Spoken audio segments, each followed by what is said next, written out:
Jorge Luis Borges was an Argentinian writer, born in 1899, died in 1986, who wrote what's often described as speculative fiction. That doesn't really begin to cover it, however, because speculation could be about anything, and it could be a bit silly. There's nothing silly about Borges' writing. What I'm trying to say is he's difficult to categorise, but not impossible. I'll come back to that later. He only wrote short stories, none of which really have any characters or conventional plot. Their attraction lies in their conjuring alternative realities which sound just plausible enough to give the reader thought.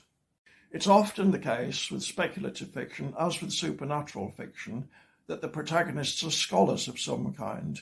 That's because it's pointless going to all the trouble of creating an alternative universe if none of your characters really has the brains to appreciate it.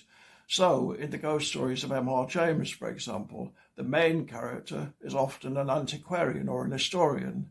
H.P. Lovecraft has his famous Miskatonic University, and so on. Borges goes the same way, although he takes it a step further.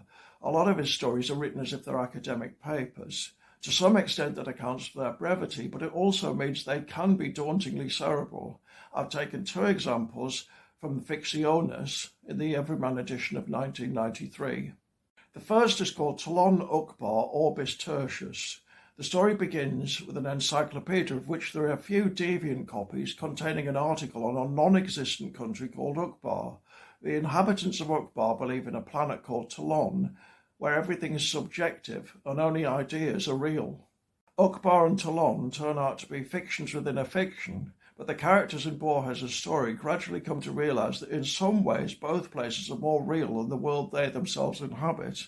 The strength of the story lies in the philosophical tools Borges deploys to bring the reader round to the same way of thinking. The second story is called The Library of Babel and concerns an everlasting collection of books, most of which are nonsensical combinations of letters. The inhabitants of this world live inside it and are essentially librarians. They speculate endlessly and fruitlessly on whether there might be certain books that make sense of their bookish predicament. In many ways, Matt Haig's 2020 novel, The Midnight Library, probably finds its ultimate inspirational source in The Library of Babel.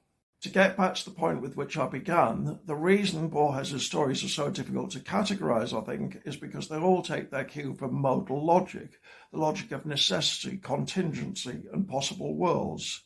Philosophical theories of knowledge and of the ultimate basis of reality nearly all have recourse to modal logic at some point, and these are precisely the areas that Borges finds most interesting. So there we are. Borges' stories are grounded in modal logic and they're written in the style of academic papers. And if that doesn't persuade you to read him, I don't know what will.